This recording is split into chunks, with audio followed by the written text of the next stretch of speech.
नमस्कार दोस्तों, नवी क्लासेस में आपका स्वागत है। दोस्तों, दुनिया में कुछ भी असंभव नहीं है। हम वो सब कर सकते हैं जो हम सोच सकते हैं और हम वो सब सोच सकते हैं जो हमने आज तक नहीं सोचा है। कहने का तात्पर्य है कि हर काम आसान सा लगता है अगर आप उसे सच्ची लगन के साथ करते हैं तो।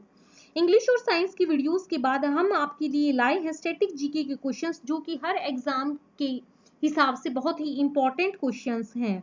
तो चलिए इनका डिस्कशन स्टार्ट करते हैं। ये स्टैटिक जी के क्वेश्चंस पर फर्स्ट सेट है और आपसे मेरी एक रिक्वेस्ट है कि हर क्वेश्चन के साथ अपना आंसर आप सोच कर रखिएगा और वीडियो के अंत में कमेंट करके मुझे बताना कि आपको इनमें से कितने क्वेश्चंस के सही आंसर्स पता थे, ताकि आपको पता चले कि आपकी तैयारी कितनी है। तो क्वेश्चन फर्स्ट से इसका डिस्कशन स्टार्ट करते हैं। फर्स्ट क्वेश्चन है, Sharath Kamal is associated with which sport. आपको बताना है कि शरत कमल जी जो हैं वो किस खेल से संबंधित हैं। और चार ऑप्शंस आपको दिए गए हैं, क्रिकेट, वॉलीबॉल, टेबल टेनिस और बैडमिंटन। तो इसका सही आंसर जो है वो है option C, table tennis. Achanta Sharath Kamal जो कि भारत की तमिलनाडु से हैं, एक प्रोफेशनल टेबल टेनिस प्लेयर हैं। वे 9 बार सीनियर नेशनल चैंपियन बनने के साथ साथ 8 बार नेशनल चैंपियन कमलेश मेहता का रिकॉर्ड तोड़ चुके हैं। तो आपको उनका नाम जरूर याद रखना है कि शरत कमल टेबल टेनिस से हैं। बढ़ते हैं नेक्स्ट क्वेश्चन की तरफ। Question second is, red data book contains data about which of the following. कि रेड डेटा बुक में किस के बारे में इंफॉर्मेशन होती है, किसके बारे में उसमें डेटा कलेक्ट होता है। और चार ऑप्शंस आपको दिए गए हैं। Option A is all endangered species, option B is all plant species, option C is all animal species and option D is all extinct species.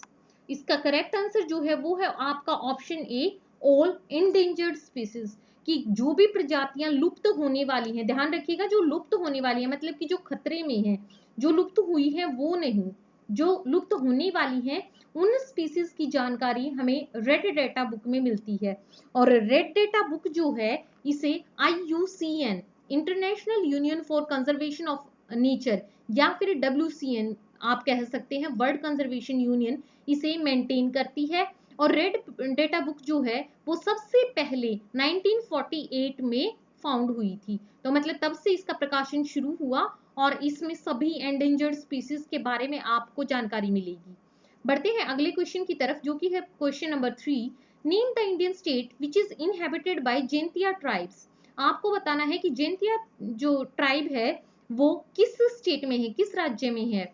आपके पास चार ऑप्शंस हैं, अरुणाचल प्रदेश, मिजोरम, मणिपुर एंड मेघालय। तो इसका करेक्ट आंसर जो है वो है आपका ऑप्शन डी, मेघालय। मेघालय राज्य में खासी, गारो और जैंतिया पहाड़ियां शामिल हैं। ये अनुसूचित जनजातियां मेघालय की कुल आबादी का लगभग 85.5% हिस्सा हैं।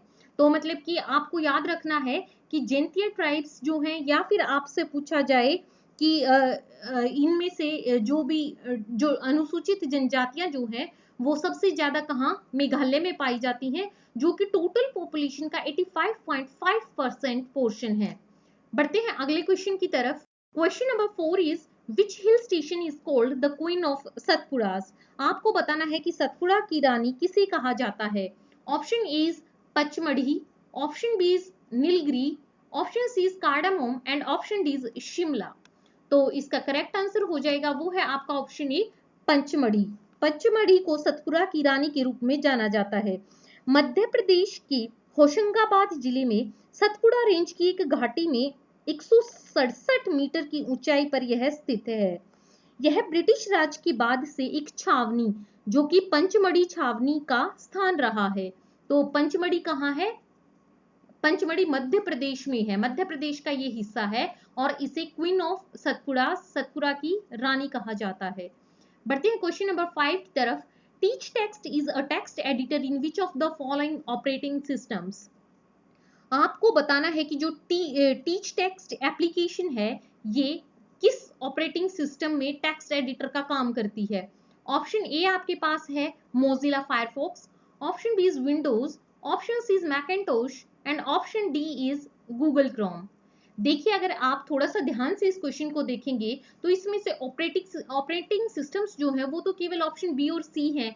ऑप्शन ए और डी जो है, Mozilla Firefox and Google Chrome, ये तो दोनों इंटरनेट ब्राउजर्स हैं, वेब ब्राउजर्स हैं ये, तो ये तो ऑप्शन से हट ही जाएंगे। बच गए केवल दो, बी और सी, विंडोज या मैकिन्टोश। तो इसका करेक्ट आंसर जो हो जाएगा वो है आपका option C, Macintosh. TeachText application Apple computer द्वारा बनाया गया एक सिंपल टेक्स्ट एडिटर है और सिस्टम 7.1 और उसके पहले के साथ ये शामिल है। तो टीच टेक्स्ट एप्लीकेशन आप याद रखिएगा, ये एप्पल कॉर्पोरेशन द्वारा ये फाइंड की गई, और ये किस ऑपरेटिंग सिस्टम में यूज होती है, मैकिन्टोश में, क्योंकि मैकिन्टोश सिस्टम जो है वो भी एप्पल का ही है। बढ़ते हैं क्वेश्चन नंबर 6 की तरफ। Bannerghatta national park is located in which state of India.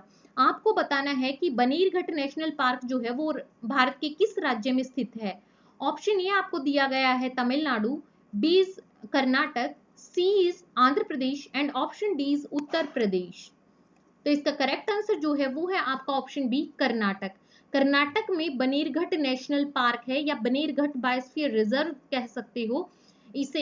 It was founded in 1970 और इसको नेशनल पार्क कब डिक्लेयर किया गया, 1974 में। इसके बनने के 4 वर्ष बाद इसे नेशनल पार्क डिक्लेयर किया गया था। बढ़ते हैं अगले क्वेश्चन की तरफ। Number 7 is Humayun was driven out of Hindustan in 1540 AD after the Battle of। आपको बताना है कि हुमायूं जो है वो भारत से कब गया था, किस लड़ाई में वो हारने के बाद भारत से वापस गया था। Option A is Kannauj, option B is Doraha, option C is Chausa and option D is Surajgarh. तो इसका करेक्ट आंसर जो है वो हो जाएगा ऑप्शन ए, कन्नौज। कन्नौज की लड़ाई के बाद वह वापस चला गया था। कई बार आपको कन्नौज की जगह बिलग्राम भी दिया जाता है, बिलग्राम की लड़ाई। तो बिलग्राम जो है ये भी एक कन्नौज के पास ही, कन्नौज में ही आती है, ये एक जगह है, तो इसे बैटल ऑफ बिलग्राम के नाम से भी जाना जाता है। कन्नौज का युद्ध जो है ये शेरशाह और हुमायूं के बीच 1940 में लड़ा गया था। इसमें हुमायूं हार गया था, फिर शेरशाह सूरी ने उसे भारत छोड़ने के लिए विवश कर दिया था। फिर इसके बाद शेरशाह सूरी आगरा और दिल्ली का मालिक बन गया और उसने खुद को शेर खान की उपाधि भी दी थी। और इनका बचपन का नाम, शेरशाह सूरी का बचपन का नाम जो है वो फरीद खान था। तो आपको क्या याद रखना है कि कन्नौज की लड़ाई जो थी इसके बाद हुमायूं वापस लौटा था भारत से, वो भारत से चला गया था, और ये किस किस के बीच हुई, शेरशाह सूरी और हुमायूं के बीच, और इसमें हुमायूं हार गया था। बढ़ते हैं नेक्स्ट क्वेश्चन की तरफ, which is question number 8। BC Roy award is given in which field. आपको बताना है कि बीसी रॉय अवार्ड किस क्षेत्र में दिया जाता है। Option A is environment, option B is music, option C is medicine and option D is dance. तो इसका करेक्ट आंसर है वो हो जाएगा आपका ऑप्शन सी, मेडिसिन। यानी कि मेडिसिन के फील्ड में बिधान चंद्र रॉय पुरस्कार दिया जाता है। आपको बता दें कि बिधान चंद्र रॉय पुरस्कार की स्थापना 1962 में हुई थी। इसे मेडिकल काउंसिल ऑफ इंडिया द्वारा बीसी रॉय की याद में स्थापित किया गया था। बीसी रॉय एक बहुत ही प्रसिद्ध physician, educationist, philanthropist, freedom fighter और पॉलिटिशियन थी। ये सन 1948 से लेकर सन 1962 तक, यानी कि जब इनकी मृत्यु हुई 1962 में, तब तक ये वेस्ट बंगाल की चीफ मिनिस्टर रही। तो ऐसे भी कई बार क्वेश्चन पूछा जा सकता है कि बीसी रॉय जो थे ये कहाँ के सीएम रहे। ये वेस्ट बंगाल के काफी लंबे समय तक 1948 से लेकर 1962 तक वहां के ये चीफ मिनिस्टर रहे, और बीसी रॉय अवार्ड जो है वो मेडिसिन फील्ड में दिया जाता है। बढ़ते हैं क्वेश्चन नंबर 9 की तरफ। Which is the largest landlocked country in the world. आपको बताना है कि सबसे बड़ी लैंडलॉक्ड कंट्री संसार की कौन सी है। कजाकिस्तान, स्विट्जरलैंड, चाइना या मंगोलिया। तो इसका करेक्ट आंसर जो है वो हो जाएगा आपका ऑप्शन ए, कजाकिस्तान। कजाकिस्तान सबसे बड़ा लैंडलॉक्ड देश है। 2.7 मिलियन किलोमीटर से अधिक भूमि क्षेत्र के साथ सेंट्रल एशिया में सबसे बड़ी लैंडलॉक्ड कंट्री कजाकिस्तान है। इसकी राजधानी की बात करें तो नूर सुल्तान है, जो कि 2019 से पहले अस्ताना के नाम से जानी जाती थी। तो कई बार क्वेश्चन ऐसे भी आ सकता है कि कैपिटल भी आपसे पूछ सकते हैं। तो जो भी कंट्रीज जो इस टाइप की हैं, जो रिनोड कंट्रीज हैं या कुछ जो करंट अफेयर्स में रहती हैं, ऐसी कंट्रीज की आपको कैपिटल, करेंसी वगैरह पता होनी चाहिए।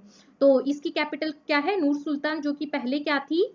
अस्ताना के नाम से जानी जाती थी। 2019 में इसका नाम नूर सुल्तान कर दिया गया।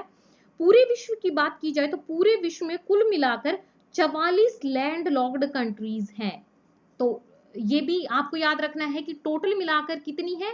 44 लैंड लॉक्ड कंट्रीज हैं। और सबसे बड़ी लैंड लॉक्ड कंट्री न केवल एशिया की बल्कि पूरे संसार की कजाकिस्तान है। बढ़ते हैं क्वेश्चन नंबर 10 की तरफ। Is the first Indian private sector bank to set up a branch in China. आपको बताना है कि चाइना में अपनी शाखा खोलने वाला पहला इंडियन प्राइवेट सेक्टर बैंक बताना है।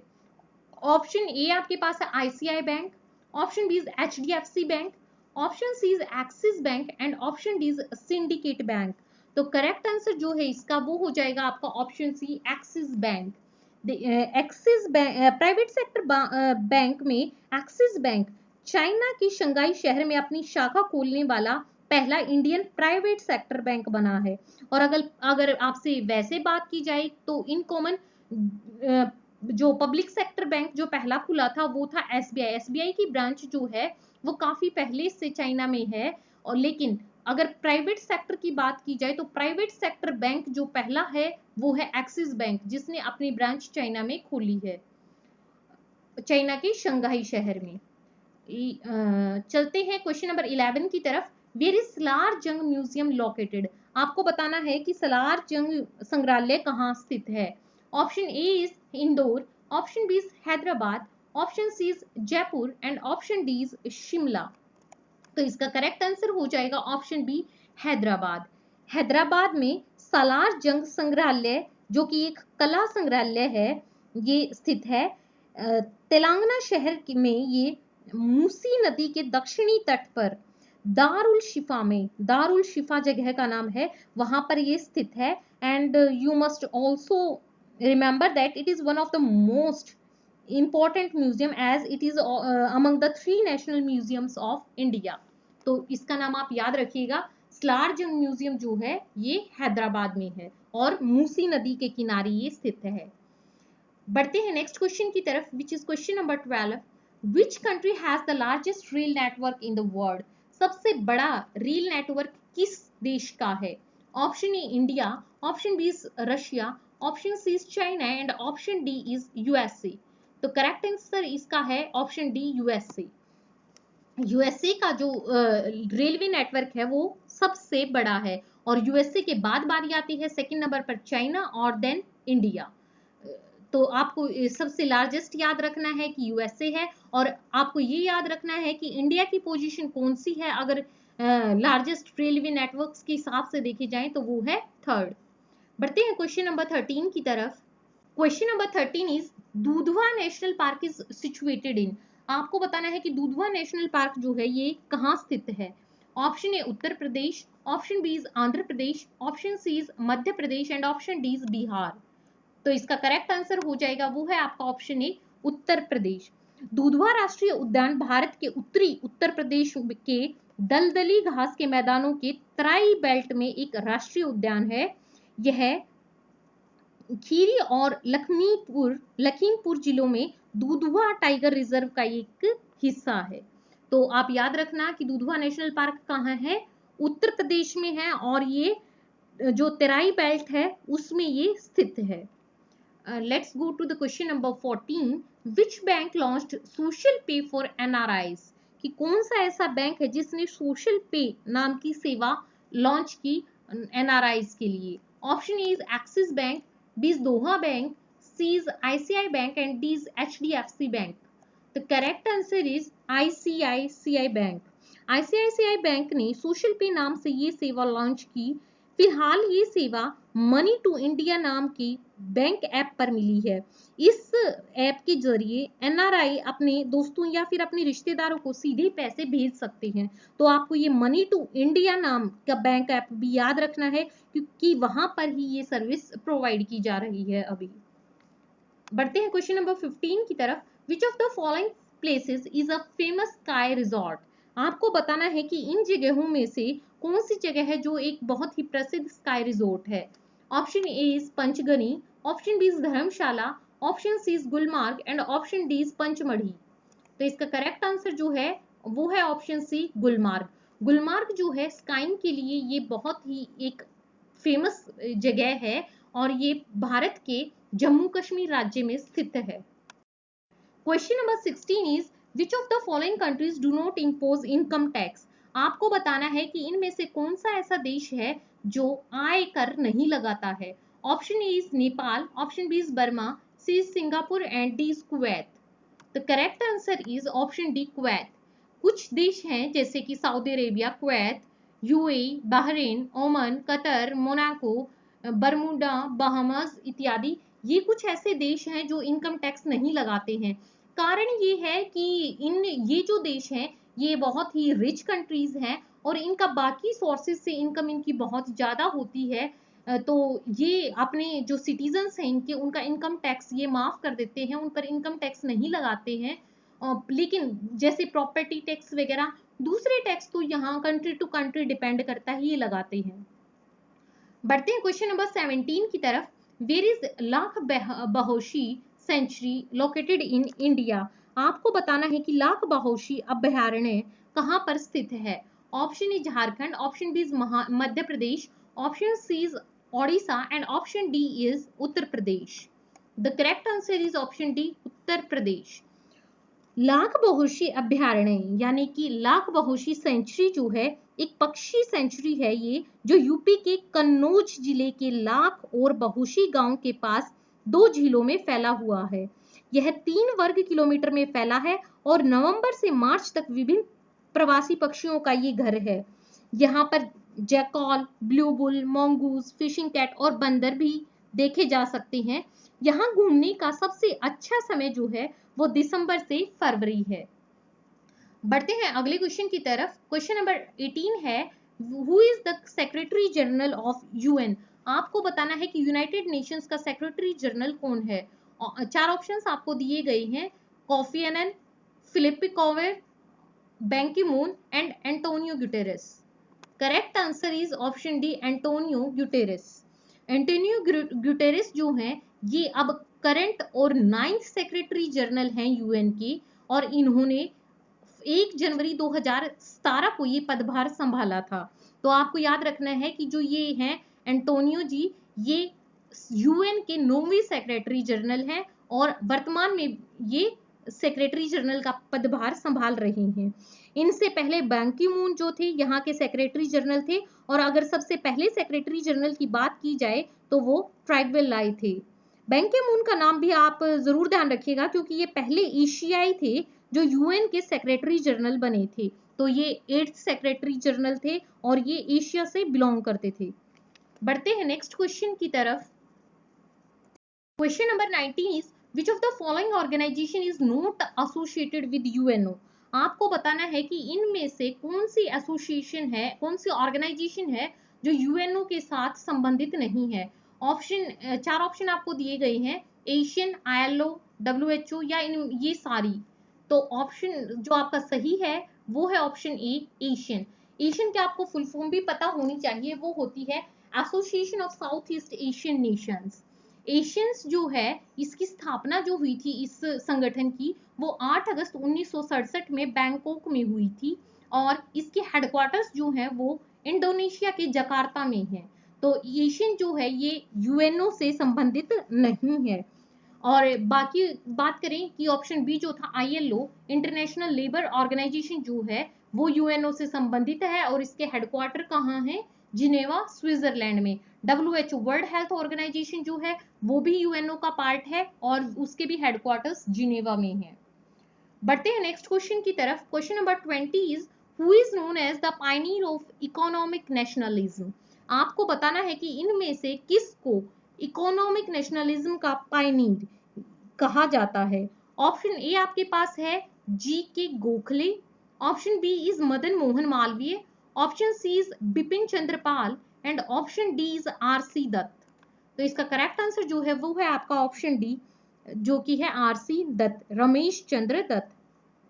रमेश चंद्र दत्त जो हैं ये एक भारतीय सिविल सेवक और 19th सेंचुरी के एक प्रसिद्ध आर्थिक इतिहासकार थे। उन्होंने वर्ष 1871 में भारतीय सिविल सेवा में प्रवेश किया था। उन्हें आर्थिक राष्ट्रवाद का पायनीर भी कहा जाता है। तो आपको ये याद रखना है कि इन्होंने भारतीय सिविल सर्विसेज में एंट्री कब की थी, इन्होंने 1871 में की थी। और इनका पूरा नाम क्या है, Ramesh Chandra Dutt. Let us discuss question number 21. Folk dance त्रितली belong to which of the following Indian states? आपको बताना है कि जो तिरतली जो डांस है वो ये नृत्य किस राज्य से संबंधित है। Option is Haryana, B is Rajasthan, C is Madhya Pradesh and option D is Punjab. तो इसका करेक्ट आंसर जो है वो है आपका ऑप्शन सी, मध्य प्रदेश। मध्य प्रदेश का ये एक डांस है और वहां का एक छोटा सा समुदाय जो कि कमर के नाम से जाना जाता है, कमर जो जाति है वो ये डांस परफॉर्म करती है त्रितली। चलते हैं नेक्स्ट क्वेश्चन की तरफ। Question number 22 is the first regular session of the UN General Assembly took place in. आपको बताना है कि UN General Assembly का पहला स्तर जो है वो कहाँ हुआ था। Option A is London, B is Moscow, C is New York and D is Paris. तो इसका सही उत्तर जो है वो है आपका ऑप्शन ए, लंदन। की संयुक्त राष्ट्र महासभा का पहला स्तर 10 जनवरी 1946 को लंदन में मेथोडिस्ट सेंट्रल हॉल में बुलाया गया था और इसमें 51 देशों के प्रतिनिधि शामिल थे। बढ़ते हैं क्वेश्चन नंबर 23 की तरफ। The new symbol of Indian rupee is a blend of. आपको बताना है कि जो इंडियन रूपी का नया जो चिन्ह है वो किस किस का, कौन कौन सी लिपियों का वो मिक्सचर है। ऑप्शन ए देवनागरी र, ऑप्शन बी इज देवनागरी र and Roman R, option C is Roman R and option D is none of the above.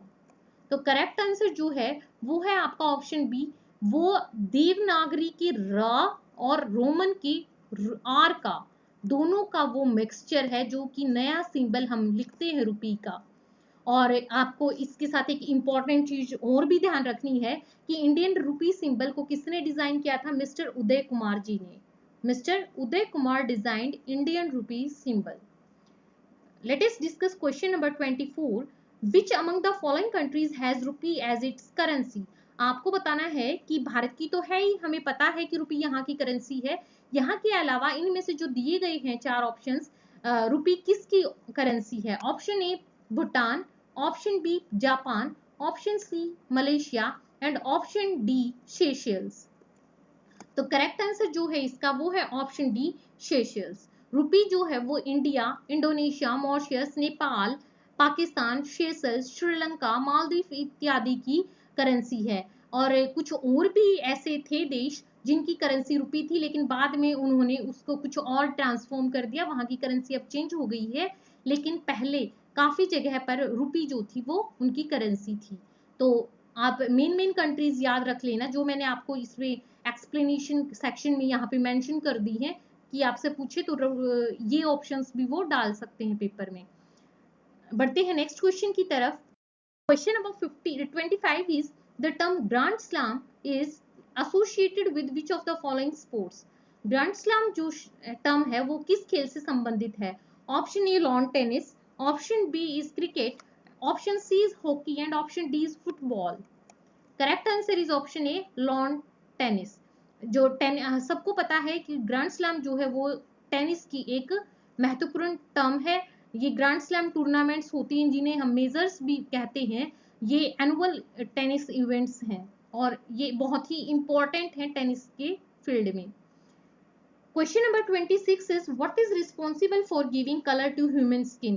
कि ह्यूमन स्किन जो होती है इसका कलर किस वजह से होता है। Option A luciferin, option B flavonoids, option C melanin, option D is haemoglobin. The correct answer is option C melanin. विभिन्न मनुष्यों की वास्तविक जो त्वचा होती है उसका रंग कई पदार्थों से प्रभावित होता है। हालांकि सबसे महत्वपूर्ण पदार्थ जो है वो मेलेनिन है। मेलेनिन त्वचा में मेलेनोसाइट्स नाम की कोशिकाओं के भीतर उत्पन्न होता है और यह गहरे रंग के त्वचा वाले मनुष्यों की त्वचा के रंग का मुख्य निर्धारक होता है। तो आपको याद रखना है कि मेलेनिन जो है it is responsible for giving colour to human skin. Question number 27 is in which year did India win its first Olympic gold medal in hockey? आपको बताना है कि भारत ने हॉकी में पहला गोल्ड मेडल, पहला स्वर्ण पदक कब जीता था। Option A is 1928, option B is 1932, option C is 1936 and option D is 1948। Correct answer is option A 1928। 1928 में भारत ने पहला स्वर्ण पदक जीता और इसके बाद भारत की जो भारतीय पुरुष हॉकी टीम थी वो लगातार मेडल जीतती गई और 1960 तक हॉकी की चैंपियन रही। लगातार उन्होंने 6 गोल्ड मेडल हॉकी में हासिल किए ओलंपिक गेम्स में। तो स्टार्टिंग की थी उन्होंने गोल्ड मेडल जीतने की 1928 में और आखिरकार 1960 तक भारतीय टीम जो थी पुरुषों की वो चैंपियन रही। बढ़ते हैं नेक्स्ट क्वेश्चन की तरफ। 28 is in which year was Unit Trust of India UTI set up? आपको बताना है कि यूटीआई की स्थापना किस वर्ष में हुई, 1962, 1963, 1964 या 1965। The correct answer is option B 1963 में। The Union Trust of India एक पब्लिक सेक्टर ये इन्वेस्टमेंट इंस्टीट्यूशन है जिसकी स्थापना 1963 में Union Trust of India Act के तहत हुई थी। इसका उद्देश्य जो भी मिडिल और लो इनकम ग्रुप्स हैं उनकी बचत को प्रोत्साहित करना था। Let us discuss question number 29. Paper currency was introduced in the year dash.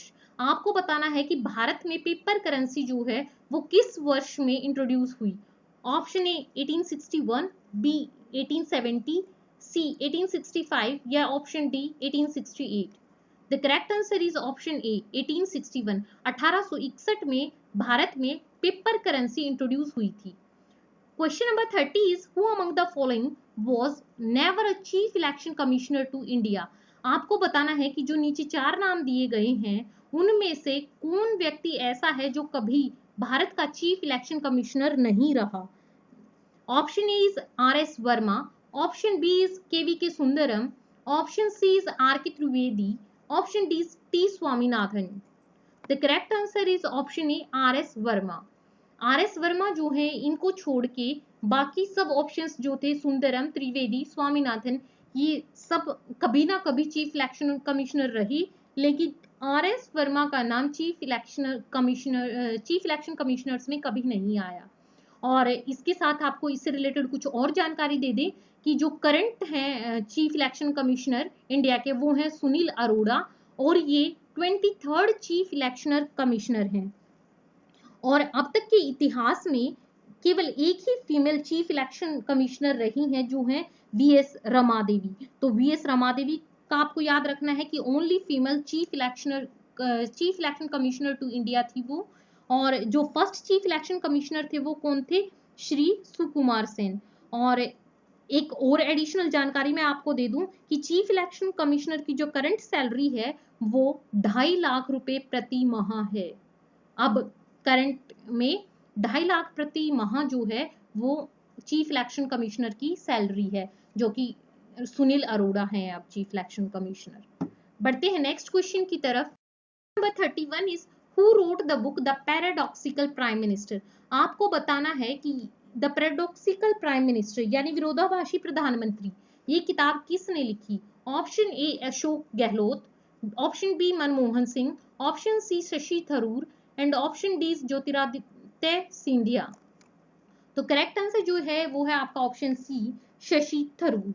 The paradoxical prime minister यानी कि विरोधाभासी प्रधानमंत्री इंडियन नेशनल कांग्रेस के वरिष्ठ नेता शशि थरूर द्वारा लिखित एक गैर काल्पनिक यानी कि नॉन फिक्शन ये पुस्तक है जिसे सन 2018 में लिखा गया। यह पुस्तक भारत के प्रधानमंत्री नरेंद्र मोदी जी के बारे में है। Question number 32 is who is known as the father of electricity. आपको बताना है कि फादर ऑफ इलेक्ट्रिसिटी के किसे कहा जाता है। चार ऑप्शन आपको दिए गए हैं, Michael Faraday, Anders, Alexander Graham Bell या अलेजेंड्रो वोल्टा। तो इसका करेक्ट आंसर जो है वो है आपका ऑप्शन ए, माइकल फैराडे। माइकल फैराडे एक अंग्रेजी वैज्ञानिक थे जिन्होंने electromagnetic induction, electrolysis and diamagnetism की खोज की। ये एक गरीब लोहार के परिवार से थे, ब्लैक स्मिथ इनकी फैमिली थी, और लेकिन इन्होंने इतनी ज्यादा डिस्कवरीज की और ये बहुत ही फेमस साइंटिस्ट रहे। Question number 33 is the term cherry picking is used in which of the following sports. आपको बताना है कि चेरी पिकिंग शब्द जो है वो किस खेल में प्रयोग होता है। Option A swimming, option B table tennis, option C cricket and option D is basketball. The correct answer is option D, basketball. Basketball और कुछ अन्य खेलों में चेरी पिकिंग टर्म का प्रयोग होता है। इसमें क्या होता है आपको ये भी पता होना चाहिए कि चेरी पिकिंग शब्द अगर है तो आपको ये होता क्या है। इसमें एक खिलाड़ी जो कि चेरी पिकर कहलाता है वह बाकी टीम के साथ डिफेंस में नहीं खेलता, लेकिन अपने विरोधियों के गोल के पास रहता है, अपने ओपोनेंट्स के गोल के पास वो खड़ा रहता है, उसे चेरी पिकर बोलते हैं। तो चेरी पिकिंग टर्म याद रखना कहाँ यूज होती है, बास्केटबॉल में। Question number 34 is what is the name of the India's longest suspension bridge built in Leh. आपको बताना है कि सबसे लंबे सस्पेंशन ब्रिज जो कि लेह में है उसका क्या नाम है। Option A Gagan bridge, option B Maitri bridge, option C Sardar bridge and option D Mahatma bridge. तो करेक्ट आंसर जो है वो है आपका option B, Maitri bridge. Maitri bridge जो है ये लेह में स्थित सबसे लॉन्गेस्ट सस्पेंशन ब्रिज है। भारतीय सेना ने सिर्फ 40 दिनों में ही लेह में सिंधु नदी, इंडस रिवर जो है उस पर सबसे लंबा सस्पेंशन ब्रिज बनाया और इसका नाम क्या रखा, मैत्री ब्रिज। मैत्री ब्रिज, इस पुल का निर्माण भारतीय सेना के fire and fury core regiment ने, जो कि साहस और योग्यता के लड़ाकू इंजीनियरों द्वारा किया गया था। यह जो पुल है इसकी लंबाई जो है वो 260 फीट है। तो आपको क्या चीज याद रखनी है कि मैत्री ब्रिज कहाँ है, ये लेह में है। और इसे किसने बनाया, ये इसे बनाया इंडियन आर्मी की साहस और योग्यता जो टीम थी, फायर एंड फ्यूरी जो कॉर्प्स है उस रेजिमेंट, उसकी इस रेजिमेंट ने, साहस और योग्यता ने। और आपको इसके अलावा ये भी अवश्य ध्यान रखना है कि ये कौन सी नदी पर है, इंडस नदी पर, सिंधु नदी पर ये है। Question number 35 is who was the first Indian woman to represent India in Olympic track finals। आपको बताना है कि कौन सी वो इंडियन लेडी है जिसने भारत को ओलंपिक ट्रैक फाइनल में रिप्रेजेंट किया। Option is Anju George, option B is PT Usha, option C is Shiny Wilson and option D is Rosamma Chacko. The correct answer is option B, PT Usha. PT Usha जो है ये ओलंपिक प्रतियोगिता के फाइनल में पहुंचने वाली पहली भारतीय महिला बनी। 16 साल की उम्र में सबसे कम उम्र की भारतीय धावक हैं जिन्होंने 1980 में मॉस्को खेलों में भाग लिया था और ट्रैक और क्षेत्र में 1982 के एशियाई खेलों का पहला पदक इन्होंने जीता था। तो याद रखना, P T Usha is the first Indian women to represent India in an Olympic track final event and win medal. Question number 36 is राष्ट्रीय गरिमा अभियान is related to which of the following. आपको बताना है कि जो राष्ट्रीय गरिमा अभियान है वो किससे संबंधित है। Option is sex workers, option B is bonded labour, option C is manual scavenging, option D is physical disability. The correct answer is option C, manual scavenging. Rashtriya गरिमा अभियान गरिमा और डिग्निटी और मैनुअल स्क्वेंजिंग के उन्मूलन के लिए एक राष्ट्रीय अभियान है।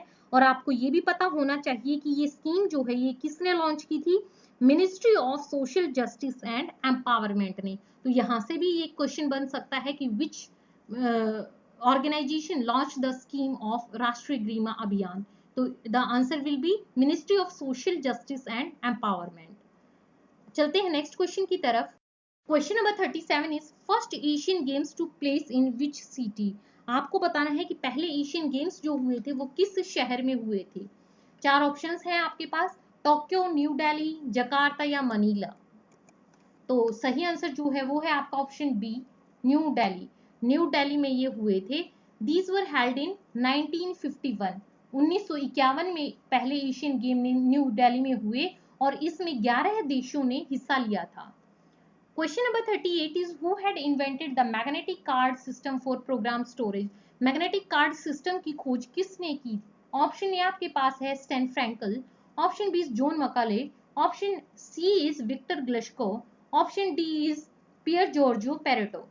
तो the correct answer is option number D, Pier Giorgio Perotto. इन्होंने सबसे पहले प्रोग्राम स्टोरेज के लिए मैग्नेटिक कार्ड सिस्टम जो है वो विकसित किया था। यह एक प्रकार, आपको ये भी पता होना चाहिए कि ये क्या है, तो जानकारी के लिए बता दें कि यह एक प्रकार का कार्ड होता है जो कार्ड पर चुंबकीय सामग्री के साथ एक बैंड पर छोटे लोहे पर आधारित चुंबकीय कणों के संशोधन द्वारा डेटा स्टोर कर सकता है। तो आपको याद रखना है कि इसे किसने डेवलप किया था? पियर जियोर्जियो पेरेटो ने। Question number 39 is world's biggest flooded cave is founded near which country. आपको बताना है कि संसार की सबसे फ्लडेड केव जो है बड़ी, वो कहाँ, किस देश के पास है, किस देश के पास स्थित है? ऑप्शन ए आपके पास है USA, B is Mexico, C is South Africa and D is Indonesia. तो करेक्ट आंसर इज मैक्सिको। तो मैक्सिको के निकट ही आपको सबसे बड़ी फ्लडेड केव देखने को मिलेगी। Question number 40 is the Akal Takht was built by home. Akal Takht जो है वो किसने बनवाया था? Option A Guru Nanak Dev, option B Guru Tegh Bahadur, option C Guru Hargobind and option D is Guru Gobind Singh. The correct answer is option C Guru Hargobind. गुरु हरगोविंद जी ने ही अकाल तख्त बनवाया था, और अकाल तख्त कहाँ है? अमृतसर में है। अकाल तख्त का अर्थ है अमर का सिंहासन, यानी कि the throne of immortals. Shri Guru Hargobind जी ने 1605 में अमृतसर में अकाल तख्त इमारत का फाउंडिंग स्टोन रखा था। Question number 41 is what are the main constituents of LPG. आपको बताना है कि जो एलपीजी गैस हम घरों में यूज करते हैं, लिक्विफाइड पेट्रोलियम गैस, उसके मेन कॉन्स्टिट्यूएंट्स क्या क्या हैं? आपको जो 4 ऑप्शन दिए गए हैं, आपको इनमें से ही बताना है कि जैसे methane, ethane, propane, butane, pentane, hexane, इनमें से कौन कौन से जो कॉन्स्टिट्यूएंट्स हैं वो एलपीजी के मेन कॉन्स्टिट्यूएंट्स हैं। तो आपका इन 4 ऑप्शंस में से जो राइट हो जाएगा वो है option B, methane, butane and propane. याद रखिए ये इनके मेन कॉन्स्टिट्यूएंट्स हैं। Methane, butane and propane LPG के मेन कॉन्स्टिट्यूएंट्स हैं, और जो बाकी हैं ये भी एलपीजी में शामिल होते हैं, लेकिन बहुत ही स्मॉलर, नेग्लिजिबल कंसंट्रेशन इनकी होती है। Question number 42 is dandiya is a popular dance of which state. तो डांडिया किस राज्य का एक प्रमुख नृत्य है? 4 ऑप्शन आपको दिए गए हैं, गुजरात, असम, राजस्थान और Haryana. The correct answer is option A, Gujarat. इसका तो काफी लोगों को शायद आंसर पता ही होगा। बढ़ते हैं नेक्स्ट क्वेश्चन की तरफ। Question number 43 is Riyadh is the capital of which country. आपको बताना है कि रियाद जो है वो किस कंट्री की राजधानी है, किस देश की वो राजधानी है। Option A is Qatar, option B Yemen, option C Kuwait and option D Saudi Arabia. तो जो correct answer is option D, Saudi Arabia. Saudi Arabia की राजधानी क्या है? रियाद है। देखिए कई बार क्या होता है क्वेश्चन में कि आपको सपोज उसका नहीं पता कि रियाद किसकी है, लेकिन अगर आपको बाकी को ऑप्शंस का आइडिया होता है तो भी आप इसका सही गेस लगा सकते हैं। जैसे कि जो कतर है, बहुत ही कॉमन है कि कतर की कैपिटल दोहा है, और कुवैत की जो है वो कुवैत सिटी है, और यमन की कैपिटल क्या है? सना है। तो अगर आपको बाकी की कैपिटल्स का पता है तो भी आप इसका सही गेस लगा सकते थे कि सऊदी अरेबिया की कैपिटल क्या है? रियाद है। Question number 44 is which of the following countries is not a member of G8 group. आपको बताना है कि इन देशों में से कौन सा ऐसा देश है जो G8 ग्रुप का सदस्य नहीं है। 4 ऑप्शन आपको दिए गए हैं, Spain, Germany, Italy and France. The correct answer is option A, Spain. Spain जो है वो G8 ग्रुप का सदस्य नहीं है। बाकी आपको ये जरूर याद रखना है, इस टाइप का क्वेश्चन बहुत ही ज्यादा बार देखने को मिलता है कि आपको 4 कंट्रीज के 5 कंट्रीज के नाम दे देंगे और आपसे पूछेंगे कि कौन इसका सदस्य है या कौन इनका सदस्य नहीं है। तो ये मतलब ज्यादा मुश्किल वाली चीज नहीं है, आप 8 कंट्रीज के नाम याद रख सकते हैं जो इसके सदस्य हैं। France, Germany, Italy, UK, USA, Japan, Canada and Russia. ये कंट्रीज इसके सदस्य हैं 8, और इनके अलावा अगर कोई और नाम देगा तो वो इनका सदस्य नहीं है। ये इनके परमानेंट मेंबर्स हैं, France, Germany, Italy, UK, USA, Japan, Canada and Russia. Question number 45 is in which year did the battle of Waterloo take place. आपको बताना है कि वाटरलू की जो लड़ाई है वो कब लड़ी गई थी। Option A 1810, option B 1815, option C 1820 and option D 1825। The correct answer is option B 1815। 18 जून 1815 को जो वाटरलू की बैटल है ये हुई थी बेल्जियम में, और इसका निष्कर्ष क्या था कि नेपोलियन जो है वो यहाँ से हार गया था। तो नेपोलियन की हार का कारण ये लड़ाई बनी थी। तो ये बहुत ही इंपॉर्टेंट क्वेश्चन बनता है, क्योंकि इससे पहले जो 19th सेंचुरी की शुरुआत ही हुई थी तब नेपोलियन ने जो है काफी यूरोप के हिस्सों में कब्जा कर लिया था, लेकिन जो वाटरलू की बैटल हुई फिर यहाँ से उनको हार कर मुड़ना पड़ा था Napoleon. Question number 46 is under which among the following acts civil services started in India. आपको बताना है कि किस कानून के तहत भारत में सिविल सेवा शुरू हुई। Option is charter act 1793, option B is charter act 1813, option C is charter act 1833 and option D is charter act 1853। तो करेक्ट आंसर जो है वो है आपका ऑप्शन सी चार्टर एक्ट 1833। 1833 के चार्टर एक्ट के तहत सिविल सर्विस जो है वो शुरू की गई थी। 1853 में सिविल सेवा की एक खुली प्रतियोगिता बन गई थी सिविल सेवा जो है। हालांकि परीक्षाएं केवल उस समय लंदन में ही आयोजित की गई। पहली परीक्षा 1855 में बोर्ड ऑफ कंट्रोल की निगरानी में हुई थी। बढ़ते हैं क्वेश्चन नंबर 47 की तरफ। India first satellite Aryabhata was launched in the year dash. आपको बताना है कि आर्यभट्ट जो सैटेलाइट है वो किस ईयर में लॉन्च हुई। Option A 1975, option B 1976, option C 1977 या ऑप्शन डी 1978। तो सही आंसर जो है वो है ऑप्शन ए 1975। आर्यभट्ट जो सैटेलाइट है ये, जिसका नाम प्रसिद्ध खगोल वैज्ञानिक के नाम पर रखा गया है, भारत का पहला उपग्रह था। यह पूरी तरह से भारत में डिजाइन और निर्मित किया गया था और 19 अप्रैल 1975 से को यह कपस्टीन यार के सोवियत कोसमोस 3M रॉकेट द्वारा लॉन्च किया गया था। तो आपको मेन जो चीज याद रखनी है वो तो यही है कि इसका ईयर आप याद रखिएगा 1975। Question number 48 is Chittorgarh fort is situated in dash. आपको बताना है कि जो चित्तौड़गढ़ का किला है वो कहाँ है। Option A Gujarat, B Punjab, C Madhya Pradesh या डी राजस्थान। तो इसका सही जवाब जो है वो है ऑप्शन डी राजस्थान। राजस्थान में चित्तौड़गढ़ का किला है और जो यूनेस्को वर्ल्ड हेरिटेज साइट्स की लिस्ट है उसमें भी ये शामिल है Chittorgarh. Question number 49 is Tebhaga movement was initiated eight which of the following places. आपको बताना है कि तेभागा आंदोलन जो है वो किस जगह से शुरू हुआ था। चार ऑप्शन आपको दिए गए हैं, बिहार, मद्रास, बंगाल या चेन्नई। तो करेक्ट आंसर जो है इसका वो है आपका ऑप्शन सी बंगाल। बंगाल से ये शुरू हुआ था और सितंबर 1946 में बंगीय प्रादेशिक किसान सभा ने तेभागा आंदोलन शुरू करने का फैसला किया था। बढ़ते हैं क्वेश्चन नंबर 50 की तरफ, जो कि इस सेट का लास्ट क्वेश्चन है। Who presides over the meetings of Rajya Sabha. आपको बताना है कि राज्यसभा की जो बैठक होती है वो कौन बुलाता है, कौन उसका हेड होता है। Option A president, option B vice president, option C speaker and option D is prime minister. तो जो इसका सही जवाब है वो है आपका ऑप्शन बी वाइस प्रेसिडेंट, जो कि अब इस समय कौन है, वेंकैया नायडू जी हैं। तो वाइस प्रेसिडेंट जो है वो राज्यसभा की जो बैठक है उसे बुलाते हैं। और एक इसके साथ एक इंपॉर्टेंट क्वेश्चन और है जो कि कई बार एग्जाम्स में पूछा गया है कि who is the ex officio head of Rajya Sabha. तो राज्यसभा का एक्स ऑफिशियो हेड जो होता है वो भी वाइस प्रेसिडेंट ही होता है।